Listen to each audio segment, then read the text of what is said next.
Hi, this is Nick Williams again, still here with Joolz Lewis. Hi Joolz. Hi Nick. Good. So this is the second video we've done. We just finished off the first one by talking about the three elements that you'd identified of worthwhile work. Can you just kind of recap on what those three elements are? Yeah, absolutely. The first component of worthwhile work, as I see it, is identifying what your natural skill set is. I believe that we're all born with natural skills, talents and qualities. The second one is passions, and translating that passion into what I call deepest intent. And the third one is identifying the people who you can best serve by combining this natural skill set with what you're passionate about, and finding the people who you can make a difference to. Great. That sounds like a very good little framework for people to start using to identify, their work, what I would call the work we're born to do, or your ministry, or your vocation, or just your passion.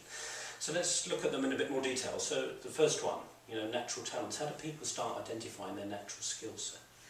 I think that the easiest place to start from is just to look at what you do on a day-to-day basis in your work. What feels easiest, what is the most joyful, if you like, what do you get the most pleasure out of doing in your work today. If you're in a really, really desperately bad job where you are so miserable that there's nothing that you do that gives you pleasure at all, or any joy, what I call joy, then think back to anything you've done that gave you that energy, that came naturally to you, that seemed to flow. And flow is a concept that's obviously very, very much talked about these days. And some people describe flow as a feeling that you're not actually the one doing the work.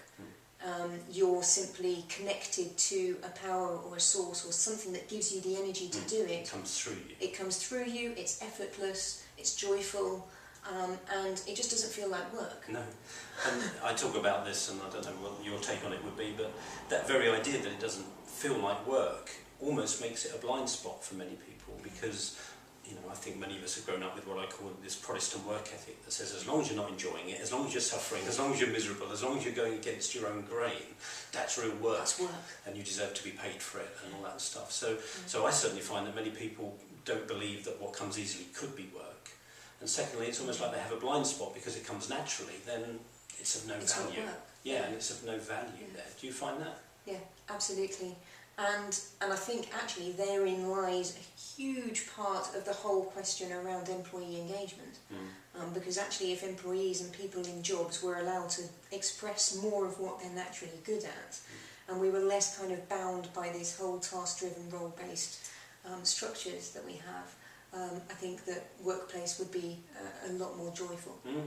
Yeah, my vision of the future is, and what I'm hoping, what I am helping to create, is a world where people are doing the thing that they love. It's such a simple idea, but wouldn't it be lovely to live in a world where the person in the shop and the restaurant and the person you spoke to on a call centre or whatever, they're all doing what they love doing? Wouldn't that be a lovely world to live in?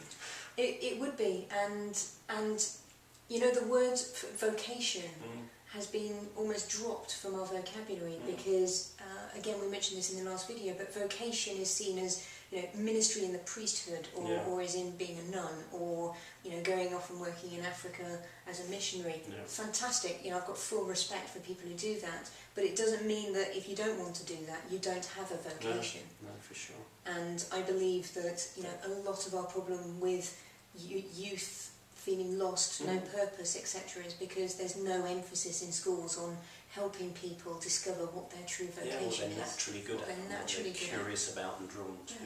Great.